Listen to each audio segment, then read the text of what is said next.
El projecte Català per a tothom dins del Pla Educatiu d'Entorn de l'Ajuntament d'Ulldecona té com a objectiu facilitar l'aprenentatge de la llengua catalana entre les persones nouvingudes, fomentant així la convivència i l'intercanvi cultural. Este projecte es desenvolupa a l'Escola Ramon i Cajal i convida les famílies a participar-hi, oferint classes adaptades a les necessitats específiques dels participants.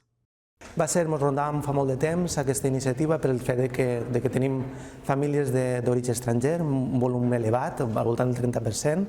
i per això vam iniciar aquesta iniciativa, aquest programa de Català per tothom, per donar possibilitats a les famílies que puguin aprendre el català, que és un signe d'identitat nostra i a més és un vehicle de cohesió social i d'integració cultural. Va dirigit a les mares i als pares precisament per això, perquè llavors l'aprenentatge d'uns i dels altres puguen a casa desenvolupar-ho millor i així és una manera de seguir els dos, igual pares que xiquets, el mateix camí i que puguen tindre vocabulari, que puguen anar a comprar i que puguen demanar un quilo d'arròs en català, és això.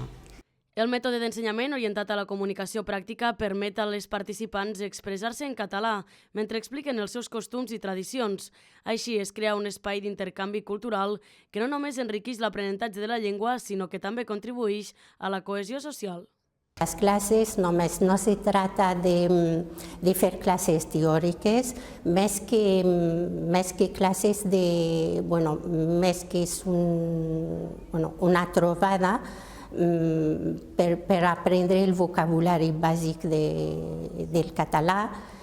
El Pla Educatiu d'Entorn d'Ulldecona busca des de fa anys coordinar iniciatives educatives per integrar la diversitat cultural i optimitzar els recursos locals. En l'objectiu de promoure una educació inclusiva, el pla afavoreix la col·laboració entre escoles, famílies i entitats locals, creant així un entorn educatiu adaptat a les necessitats de la comunitat.